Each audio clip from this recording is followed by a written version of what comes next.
Hey guys, so here we go again, back to the 70-foot sailboat.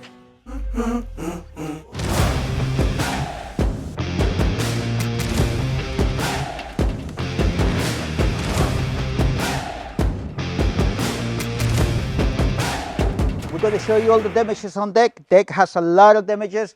Normally, when people comes into these boats, it's terrible. It's a catastrophe. It's like, oh my God, how are you going to do this? Oh my God, it's going to take a lot of time. In reality, in my world, this is what we do.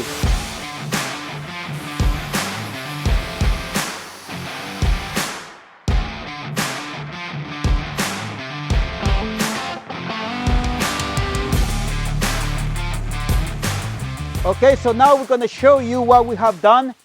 In the last episode, we show you what we had here, all the damages. Now we have sanded them all the way to the fiberglass, so you can see all the materials that we have here. This material that is here on top of the fiberglass is it's called MK something. It's an old stuff. It's all polyester and epoxy primers and polyurethane paint and urethane paint, I think it is. There's 4 guys here working around the clock, just pushing it to get everything sanded and get everything clean in order to see what we got. So you can see now, pretty much of it, almost 90% of it has been sanded. We found a couple cracks that we're gonna laminate, but it's not a big deal. So yes, it did look like a big thing, but now in one day, 4 guys working very hard and cleaning, sanding, cleaning, here we are now. So we're very close to achieve what we were looking for, which is sanding it, putting epoxy primer on it to get it ready for the fairing. So now we're going to show you what he's doing now.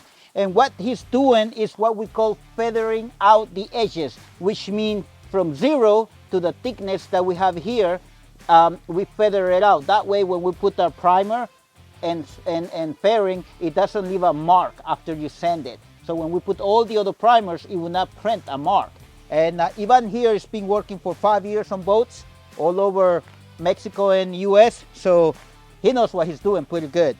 So it's very important to do that feathering out, because if you don't do it later on when you put your primers and you put your fairing and then you put your primers again to seal it, you're going to see that halo mark, you know, that mark. And then when you put the top coat, there it is again. So it's very important to feather everything out.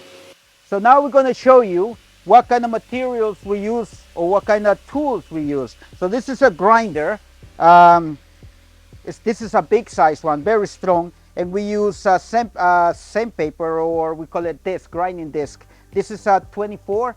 We use also 36, and we use also 40, according to the thickness of the materials. If we're gonna grind on bare fiberglass, like only fiberglass, we use 24 or 36. But in this case, we're using 36 and 40. 36 on the fiberglass and 40 on the materials like a small fairing and primers.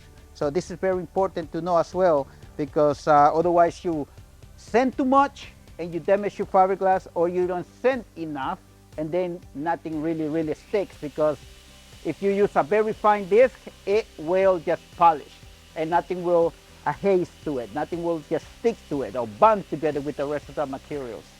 So another thing that is very important is to know what kind of backing pad you use on your grinders. And like I said, it's very important to use a good backing pad.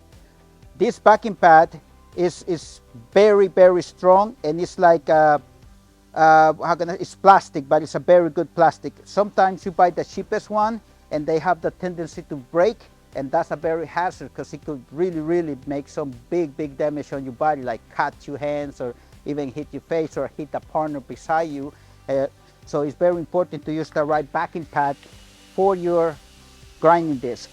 So stage number 1, remember, is this one, to open whatever surface you want to repair. And after you use this one, you use the sander to sand inside and make everything smooth, but at the same time, it has to be a very aggressive grit. That's because you want everything to bond in and you know, really create a good bonding.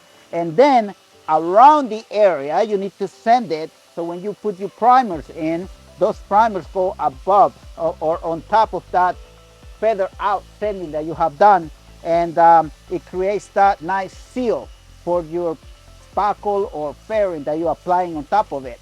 And then when you put your final super seal or whatever, or any epoxy primer to seal it up, then you will not have that mark because you have feathered everything out. So it's going to create something like this.